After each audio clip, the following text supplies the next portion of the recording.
Holger is probably the, I'm just going to be modest on for his sake and say one of the, but I think he's the most important Heidegger scholar in Germany. And he's published, besides what I've read to you, an enormous amount of other books on all kinds of philosophical topics in and around Heidegger and other social issues. So I was particularly grateful that Holger would consent to talk to us today on going beyond oneself, the dignity of the human person, and the revolution of mercy. And I should maybe also say that Holger is working on a book on human dignity. So this is a very good opportunity for him to speak to us on this topic. So Holger Zaborowski, the floor is open to you. Thank you for speaking to us. Thank you very much, Professor Zimmermann. Professor, can you hear me now? Yes. Thank you very much, Professor Zimmermann, dear Jens, for this very, very kind and friendly introduction, and particularly for inviting me to speak to all of you tonight, or maybe, well, tonight here in Germany, but this afternoon for you in Canada.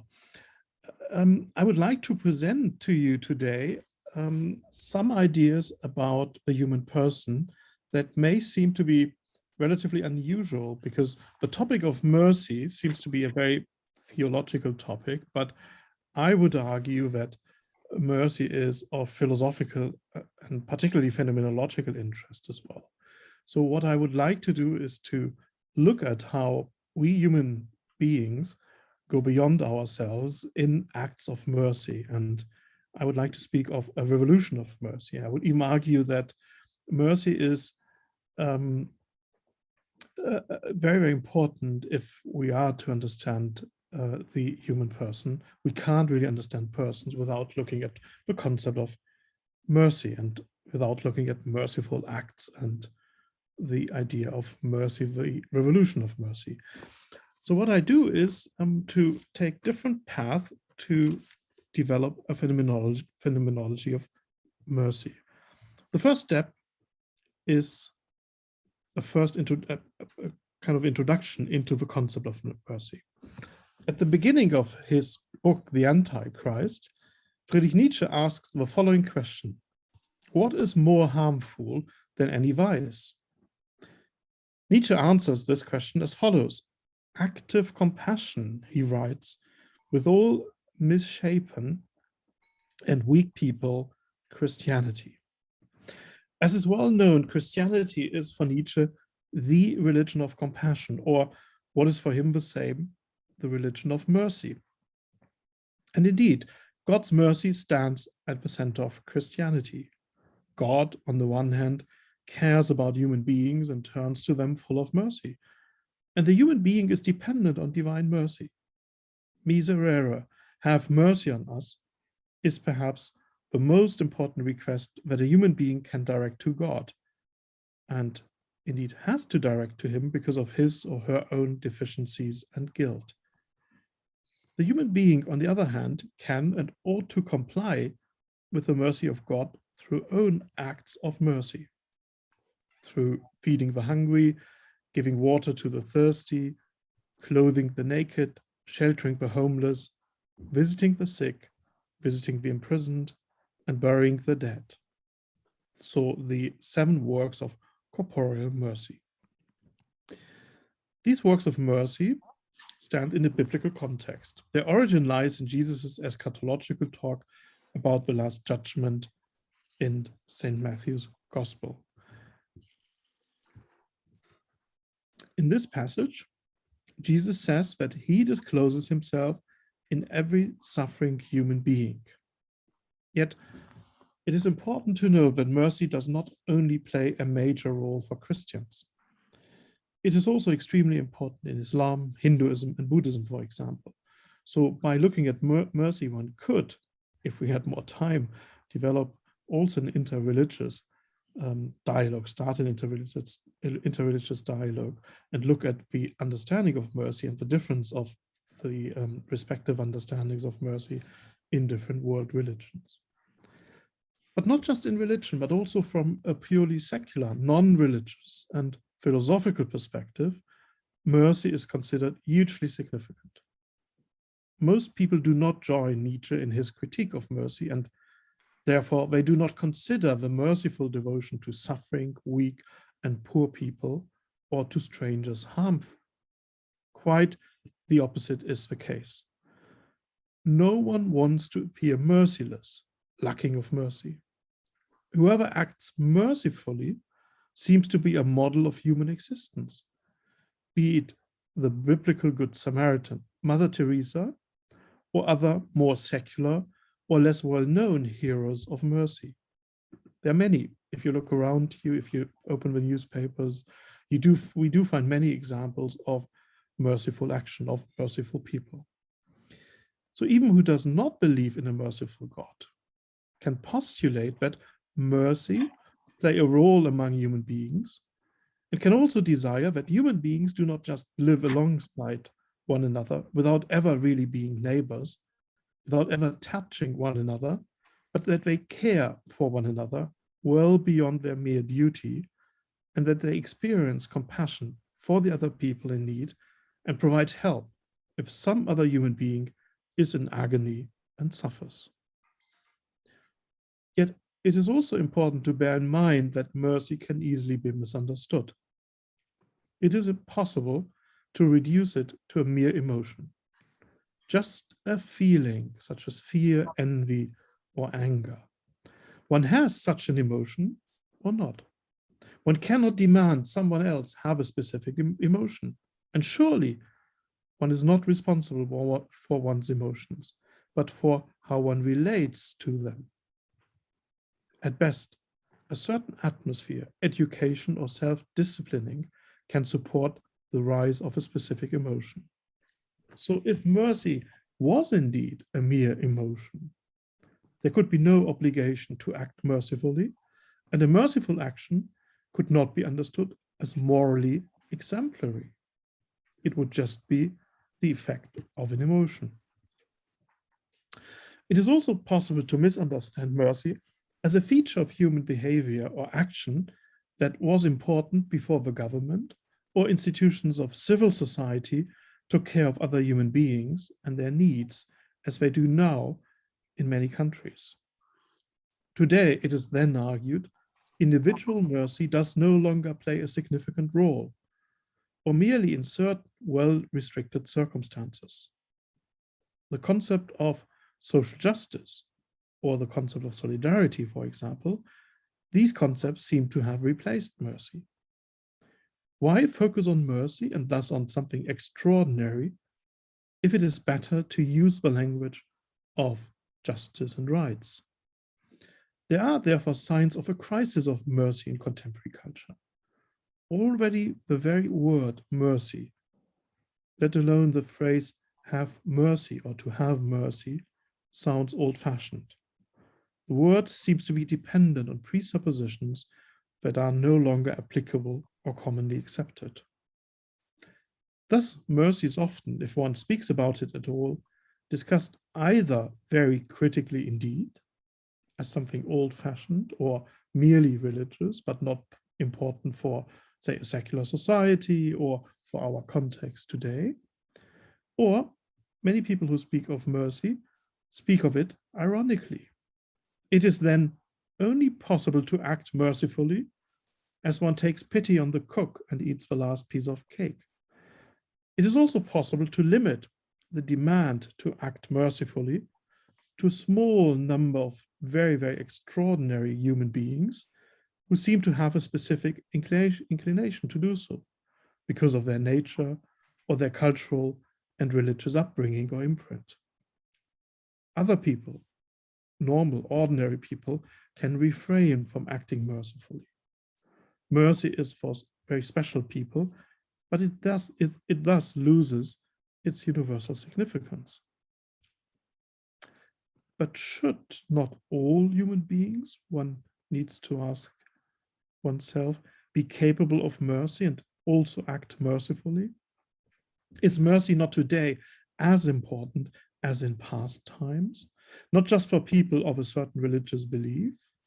And is mercy not something different than a mere emotion and therefore can indeed be demanded and thus has an exemplary meaning. In order to answer these questions, I would like to focus on a number of more fundamental questions first. What is mercy?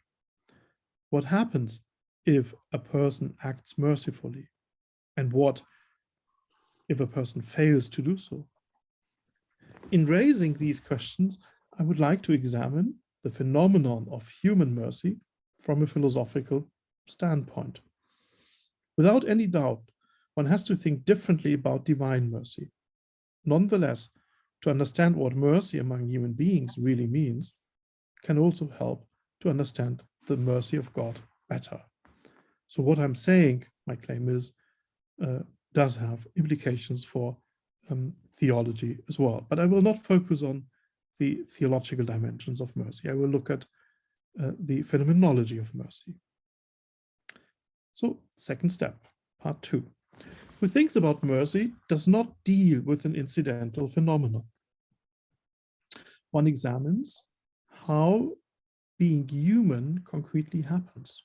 So what being human is, what it involves, what it implies, and particularly what it should imply. That is, how human beings live and should live. And that is to say, how they ought to act towards other human beings. For mercy shows itself particularly in human action. Who does not act mercifully can therefore not be called merciful. This is, I would like to argue, commonly shared. One cannot be merciful in a purely abstract or theoretical sense, detached from reality. It is possible, however, to experience compassion without ever acting on it. We may know many examples of this from our own life experience. One can look full of compassion at a homeless person without helping him or her in any way, without ever greeting this person and thus acknowledging him or her as a person. Compassion, I would like to argue, is a mere emotion and not the same as mercy. Mercy lets someone not just feel something, it leads to and implies action. In their actions, human beings can do something merciful. That is, they can perform an action that is widely considered merciful, such as feeding the hungry. But this is not really the essence of being merciful. It is possible to do something merciful in a very unmerciful manner. Really merciful is someone who acts mercifully.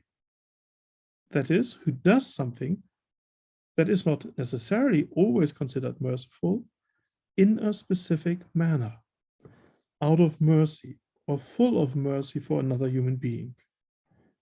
For mercy primarily characterizes an action and the relation between human beings. It is how I do something, not simply something that can be empirically be observed. Whenever human beings act, however, they also do so freely. What does not happen out of free self-determination is not a real action. In addition, human beings can also, perhaps only after they have thought about it for some time, justify what they do or have done. They can provide reasons for their actions and take responsibility for them. This is why mercy does not only presuppose human freedom. Humans can also provide reasons as to why they do what they do and why they act mercifully. There is therefore a cognitive element in acting merciful and in acting mercifully too. It is important to think about how to provide best possible help to another human being. So mercy does not only lead to action, but also, which is often forgotten, it also leads to a prior thinking about how best to act. Yet mercy is not merely a feature of human action that can be examined with no reference at all to the acting person. Quite the opposite is the case. There are certain actions that show or express in a particular manner who someone is. They disclose the essence, as it were, the innermost character, the nature of a person. And this is the case where mercy really happens. For in a truly merciful action, a human being is disclosed, or better, a human being discloses himself or herself. And in doing so, this human being does not show a feature or characteristic trait that is typical of human beings in general. The act of mercy does not show what he or she is as a human being as such, but who he or she is as a concrete person. Mercy does not teach us anything about what a person is. It teaches us something about who a person is. This is why one can argue that mercy is a characteristic feature of persons. Only if a human being who acts is really merciful, his actions too can also fully or in a proper sense be called merciful, and vice versa. Otherwise, the actions or the person only seem to be merciful. Something must have happened in the acting person's heart. This must have moved him to act.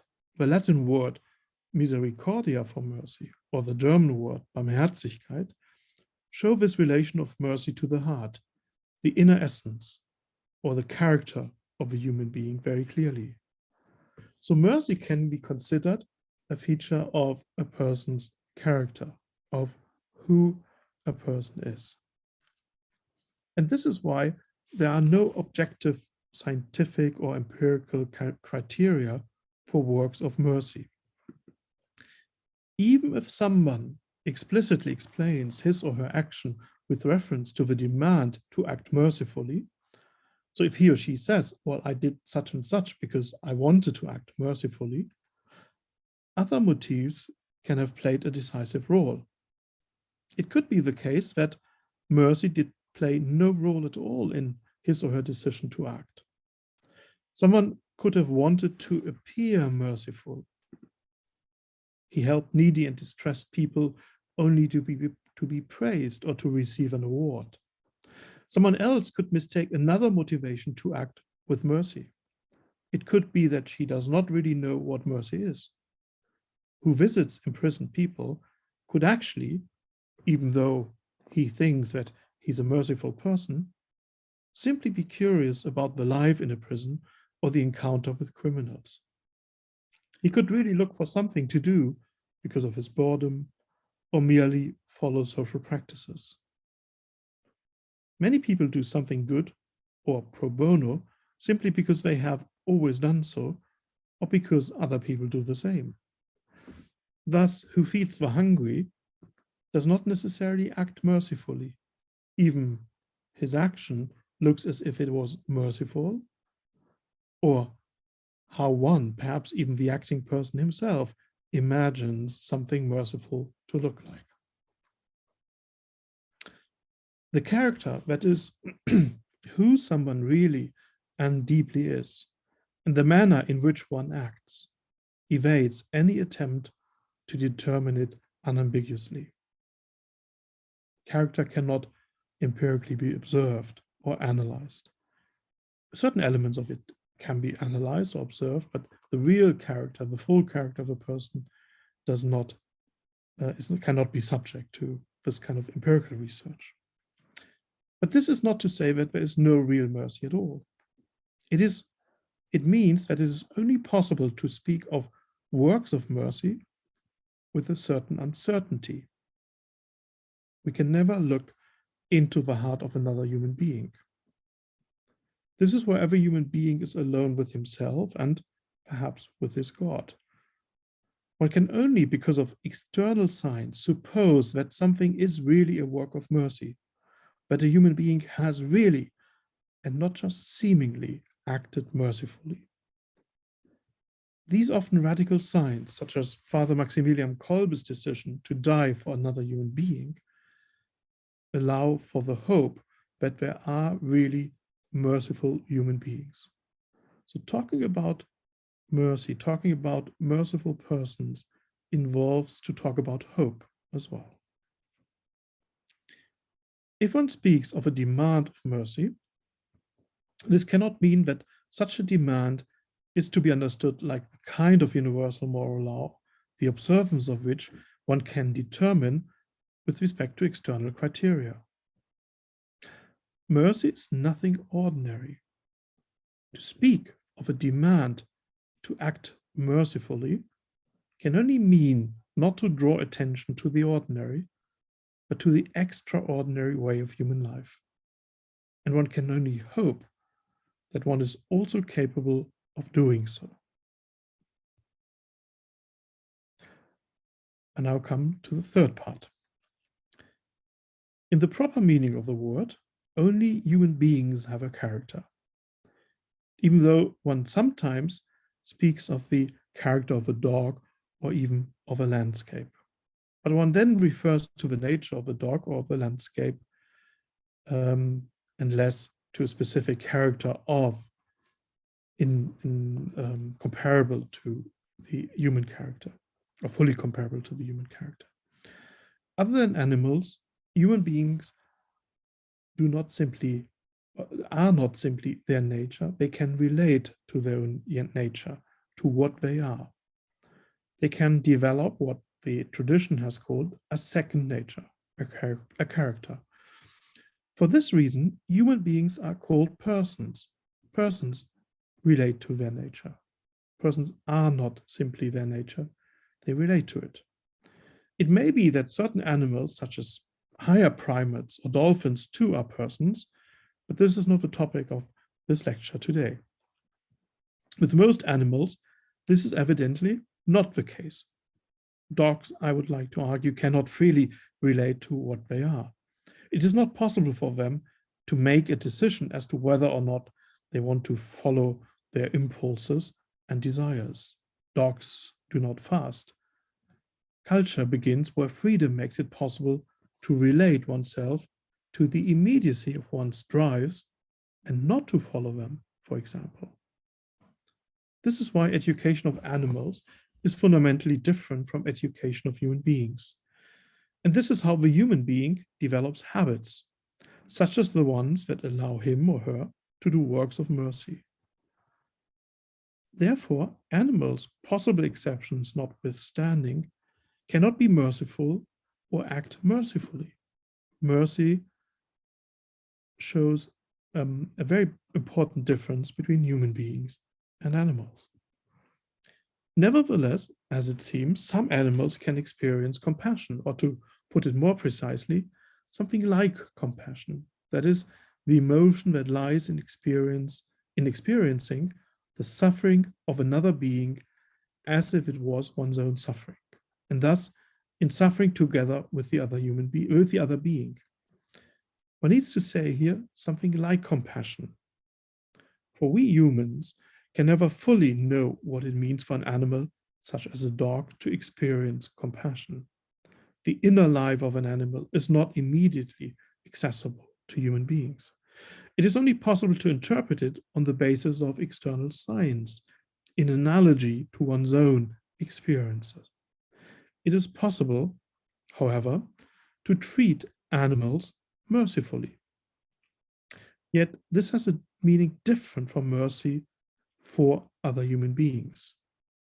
If a human sees a dog which seems to be sad, it is not possible for him deeply to understand the dog's sadness.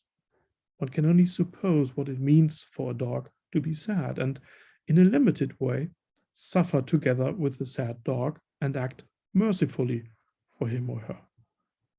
To nature such, one can only relate mercifully in a metaphorical sense, because nature itself does not have a heart that can suffer. This is how one speaks of mercy for the oppressed nature. This does not, however, rule out that it is possible to formulate duties against nature. It seems that mercy presupposes an encounter on the level of the heart.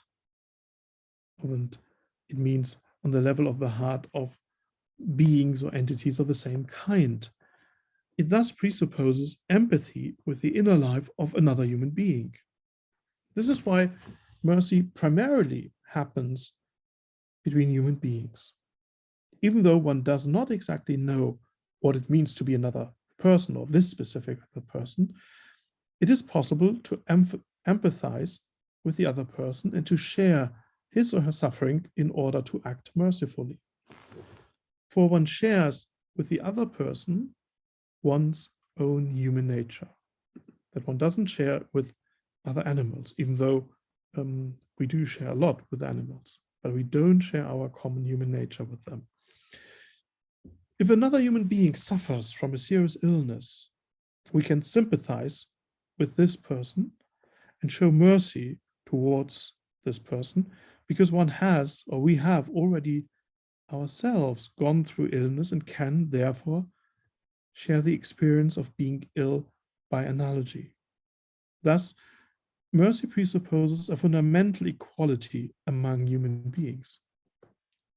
Yet, there are forms, and very often very painful forms of merciful action that do not acknowledge this kind of equality, particularly because the human being who needs mercy is in a weak position, for this person is hungry or thirsty, it is in prison, sick, a stranger or sad, it is possible that the merciful relation to this person turns into a position of power. Care for another human being that leaves this other person, this other human being, his proper space and lets the other person be a free self, can quickly turn into a kind of care that does not, as it were, allow the other person to breathe. The other human being is then treated from above. One does not act with or for him, but rather towards him. It is also possible to overlook the quality of the other if one does not act even though one experiences some kind of feeling. The adjective compassionate can refer, and very often does refer, to this kind of unequal or superficial relation to the other. If one speaks, for example, of one's compassion for a homeless person, then the inequality between the one who takes pity and the other person who receives pity stands in the foreground.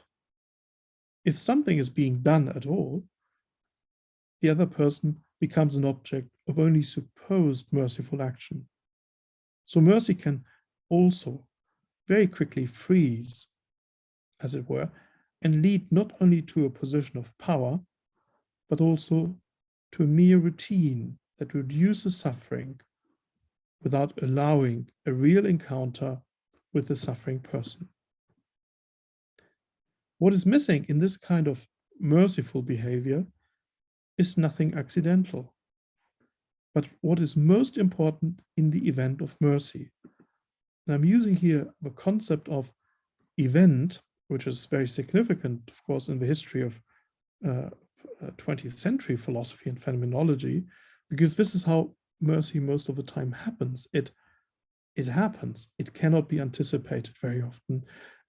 We can promise to act mercifully, but whether or not it happens can't really be anticipated. It is in the end an event, something given, a gift, or to put it more theologically, a grace.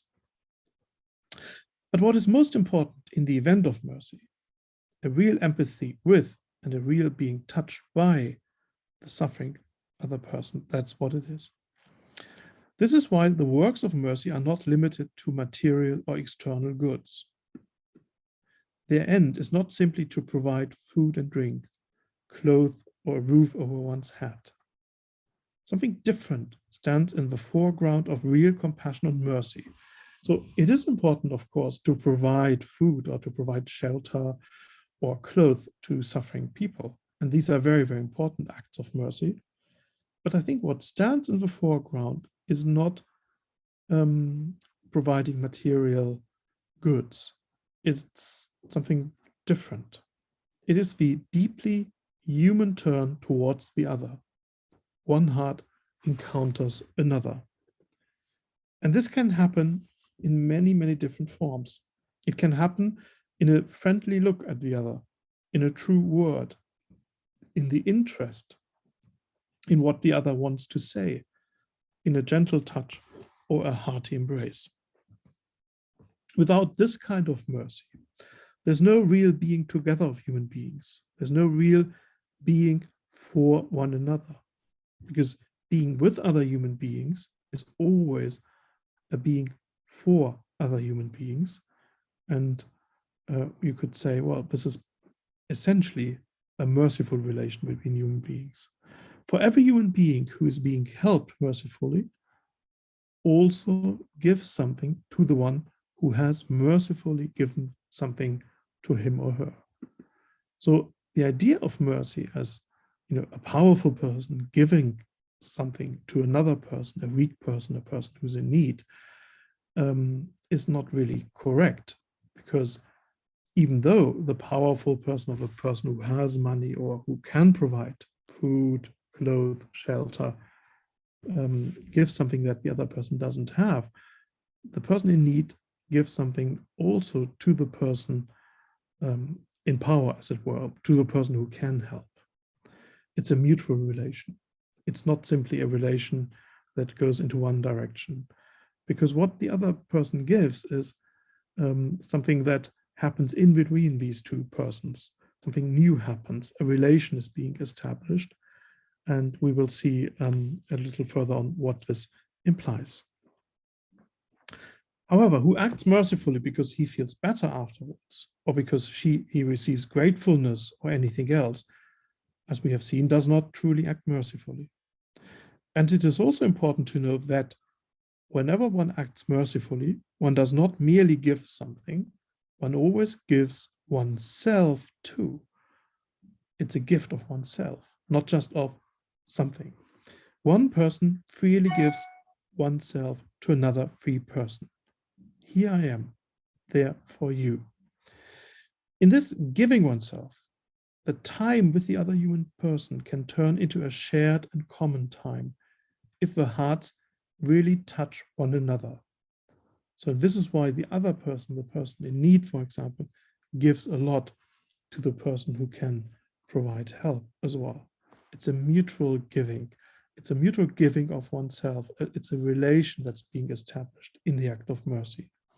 And this changes the self, but it also changes time, because time then turns into the time of shared hope that all will eventually be well. So in the act of mercy, one transcends, that is, one goes beyond oneself, and in different ways. One transcends oneself towards another human being, and one opens oneself towards the transcending of the other human being towards me.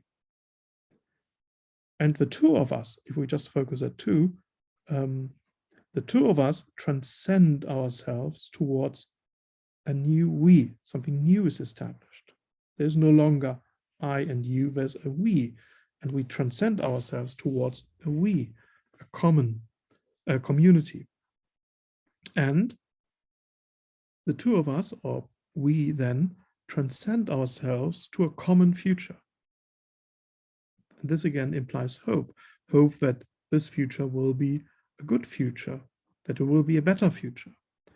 And we transcend ourselves to other human beings as well, because the acts of mercy are not limited to just this particular situation. They are in a certain way so rich that they just want to spread out to other human beings as well. And maybe we transcend ourselves even to God, who shows himself in the face of the other. So we see that mercy is an act of transcendence, but not just of self-transcendence, not just of me transcending myself toward another human being, but also of the other human being transcending himself towards me, and of us transcending ourselves towards a new community, the community of a new we, and also a transcendence towards future other human beings, the community of human beings, and God. Yet particularly the relation with and for one another, the symmetry between the one and the other shows an underlying asymmetry that is essential for any act of mercy. Until now, I have described mercy as an act of freedom. And I think this is right, but this cannot be the last word about mercy. For the free decision to act mercifully is the answer to a call to act mercifully. The responsibility for the other human being, it seems, is prior to one's own freedom. I'm using here some of Emmanuel Levinas's ideas about responsibility, but I think acts of mercy really show the significance and importance of Levinas's philosophy of alterity, of responsibility towards the other. Only because the other human being calls me and articulates a concrete claim, the other human being tells me, help me, I am in need. Only because of this, my heart is being touched and moved to act. Every act of mercy, which is always a concrete act, it happens in a concrete situation. Every act of mercy presupposes this kind of being touched and called by the other. The other person shows himself or herself in his or her misery, naked, vulnerable, fragile, in need. And this is a meaningful self-disclosing of a person. And who acts mercifully is therefore, first of all, an addressee, addressed by the call of the other human being. And this is why there is an asymmetry in a merciful relation between human beings, but it's the other way around as we normally conceive of it. The claim of the other can be so radical that mercy leads to a deep entanglement into the destiny of the other. One cannot otherwise than turning towards the other. One is being wounded by the other so much that there can also be a destructive, devastating power of mercy. The writer Elias Canetti once wrote, "Mercy is a flooding and fully destroys him." This citation is only at first sight cryptic. The compassionate view from above does not know this kind of flooding. However, who has ever been really touched in his heart knows that possibly afterwards, after being touched and after having acted on it, that afterwards nothing is as it used to be.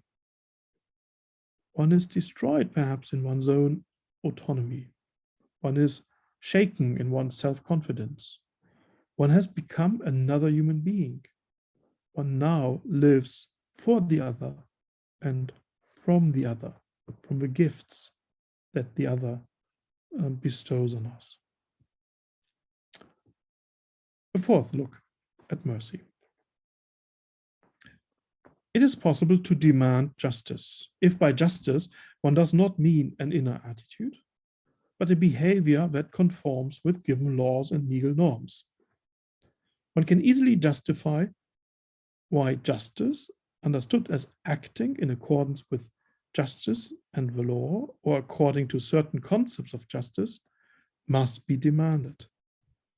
A society needs justice for the sake of inner and external peace. In the context of a modern state that stands under the rule of the law, human beings encounter one another as legal subjects who have to fulfill duties and who can make claims. Who is in need because of unemployment is not dependent on mercy on the side of the state or of other institutions, but, at least in many countries, has a legal claim to receive unemployment benefit, even though the concrete nature of this benefit will always be up for discussion. And there are different answers to the question as to how this should be regulated in different countries, different tradition. But what is important in this context is that the rule of law, which is very often very abstract, general, formal, that this rule has a liberating function. Who can formulate a legal claim can understand oneself as a legal subject amongst equals. the law liberates from being dependent on the hearts and the merciful actions of other human beings. One is not dependent on the accident of mercy. The law protects one. If one were dependent on other people's mercy, one could never be certain that other human beings practice the extraordinary gift of mercy. For mercy cannot be demanded by law. The citizen then is not a recipient of alms who stands in an asymmetric relation to the state or the government as alms giver. And for this reason, the modern state, the liberal constitutional state, is characterized by certain formal austerity or soberness. It is satisfied with conformity with the law. Mercy, however, finds its proper place beyond the law. It is the punchline of the story of the Good Samaritan that he did not just fulfill his legal duties. If this had been the case, one could have accused the priest and the Levite, who both walked past the wounded stranger, of not fulfilling their legal duty. Works of mercy are extraordinary and stand outside of the legal order, as they stand outside or reach beyond the moral order. This is not to say, however, that the legal order of the state under the rule of law are not at all reliant on mercy. For example, one can imagine a state in which not only all human beings act justly, as far as the external conformity with the law is concerned, but also are really just persons, but in which there is no mercy. Human beings only stand in legal relations to one another. They articulate legal claims and carry out their duty. Such a perfectly just state is at first, or looks at first, very, very impressive. One can even go further and envision that in this state, all moral duties too are fulfilled.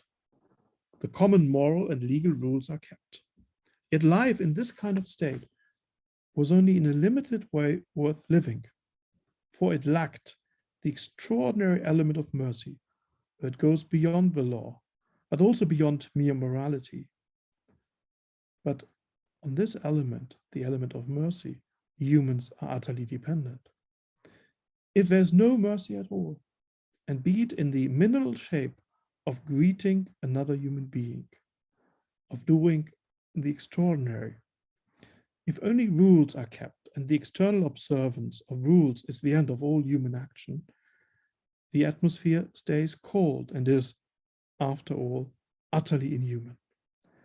Life is not only really human if mercy too is practiced. A really human life also requires that duties be at least sometimes mercifully fulfilled. It seems that there's an internal dependence of the law and morality on mercy. One could even argue that an institution that is merely just and moral is neither just nor moral, because it is unjust and unmoral not to consider the general limitation of any universally oriented legal or moral order and its dependency on what goes beyond it. So sometimes justice and morality require mercy. Sometimes to be just or to be moral requires mercy too. There is yet another reason for the inner and not merely external dependency of law and morality on mercy. It lies in the specific limitation of any legal and moral order. Legal and moral norms must be formulated in a general manner so that rules can be established that are valid, irrespective of concrete situations and irrespective of concrete persons. Even very complex legal and moral rules cannot cover every concrete situation. It is even a demand of justice to show a certain indifference towards the particular case in its singularity and to understand a concrete action in terms of its genus so that the same can be treated equally. Yet the verdict always allows a margin of discretion that makes it possible to do justice to the particular in its particularity, and, when necessary, to distribute justice mercifully. The law also knows the petition or plea of clemency or plea of mercy with which one can ask for the exception of a universal rule of law. So it is possible to temper justice with mercy. In the legal sphere, too, persons encounter one another who can sometimes treat one another mercifully, and at times they also ought to do so. Otherwise, justice would turn unjust. There's also a minimalism of the law in the liberal constitutional state. Law must be limited to those rules that a society considers necessary and essential and thus formulates as common law.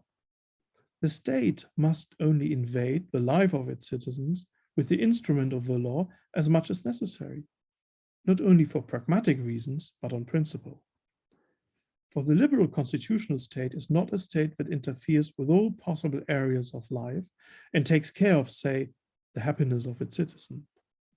At its center stands the freedom of the individual, that is, each citizen orders within a given frame his own life affairs according to his or her own principles. This does not only mean that civic duties must be limited to what can well be justified, but also that claims that the citizen can make towards the state in situations of need concern the very necessary, that is, some kind of existential basic supply. What goes beyond this, and what is very often of particular significance, cannot be subject to legal claims and corresponding duties. And this is where merciful action can become necessary. It would be absurd, for example, to formulate a legal claim to be comforted if one mourns. There's no way of regulating this legally anyway. Maybe one can make a claim to certain kinds of assistance, such as psychological care. But who is really sad, who really mourns, needs more than the fulfillment of legal claims. This person needs the extraordinary that shows itself in the real works of mercy. This person needs time that other people give this person. This person needs personal attention that cannot be claimed nor be paid for. For mercy evades not only the logic of law and morality, but also the logic of the market. We cannot buy mercy. The works of mercy presents, gifts from one person to another are priceless. They are works of real love to which mercy belongs, nay, that it is. Some final observations. Sometimes conditions for merciful action are imposed on another suffering human being. One promises help if he or she does as one wishes. In the sphere of justice, this is possible. Legal claims are related to legal duties. However, real merciful action cannot be subject to conditions. As we have seen, it happens out of freedom and responsibility, merely for the sake of the other human person. This is why one is not allowed to take advantage from merciful action and must not hope to do so. One can call this the purity or selflessness of mercy. All human beings can act to their advantage. This is part of their nature, and this is how human beings act in the first instance. One does not need examples or role models to do so. The extraordinary is in need of role models. Such a role model is the Good Samaritan. For he acted against the selfish impulse to look away, to continue to walk, and to hope that all is not as bad as it looks and that some other people will take care of the wounded stranger. I guess we all know this sort of view as well. The Good Samaritan acted to his own disadvantage. Maybe he missed an appointment or his clothes became dirty. He also did not know how his relation to the victim would develop. Evidently, it was not sufficient just to help the victim briefly. In helping the victim, a relation was established that he could not easily undo and that he could not easily evade. The Good Samaritan himself had been wounded, got involved with another human being, and we became part of a shared history with him. So this is the transcendence of mercy that happened in the act of mercy here. The Good Samaritan did not simply care for what was immediately necessary, but took on a deeper responsibility, as we know. He did not pursue any other purpose than helping another stranded human being and joining in his need, such that he related to it as if it was his own need. This is not to say, however, that the Good Samaritan acted for the purpose of mercy. Merciful action is no end in itself. Then the concrete human being would be a means for the end of mercy that could, in principle, be exchanged and that would allow another human being to act mercifully. Mercy then, so if I act mercifully for the end of mercy, mercy would then become an ideology, an abstract idea or principle to which human beings in need are being subordinated. As long as mercy turns into this kind of idea, as soon as mercy turns into this kind of idea, into this kind of ideology, the works that are performed in its name are no longer merciful. They only appear to be so. Real mercy, as we see in the Good Samaritan, if we look at it phenomenologically at this parable, the Good Samaritan does not act because of an abstract principle, but because of the other human being. So real mercy is not concerned, we can tell from looking at the story, real mercy is not concerned with mercy as a general feature, but with a concrete other human person who is not understood as a means, but as the only end of the action. The other human being is not merely an example of the species of human beings. He or she does not stand for humanity or mankind as such, but is simply himself or herself, a suffering human being who is in need of mercy, not in general, but in a particular concrete situation. And in this concrete situation, mercy establishes something new that actually, as possibility prior to the work of mercy, had already been there. Proximity. Maybe proximity is another word for mercy. Where mercy really happens, human persons encounter one another as neighbors. They accept full of gratitude the present, the gift of their presence, and they come close to one another in their flesh, not as abstract subjects. And every bodily encounter, the proximity of mercy, as every bodily encounter, the proximity of mercy too stands in the horizon of finitude. However much one helps another human being, however much one suffers with the other human person, or experiences one's own suffering, or experiences in one's own suffering, help and support, death remains always present. Yet, because of its power that is for the most part quiet and reaches mysteriously into one's life, mercy does not become meaningless vis-à-vis death. For in the very act of mercy, in being with and for one another, human person, one can see a gentle, sometimes defiant, sometimes restrained and humble resistance against the enormous necessity of suffering and dying. Whether human beings offer this kind of resistance, whether they refuse to give the last word to the inevitable nothing, and whether they are, without considering the consequences, present and come close to one another, the sometimes old-fashioned hope may be affirmed once again that the tragedians and pessimists are not right, that ultimately good and not bad is carried on. Nevertheless, one cannot understand this in such a way that one can be triumphant, but merely so that for a short moment, short event of mercy, in the short event of mercy, one can see the shadow of a memory that all human beings, even if often hidden and forgotten, carry in their hearts.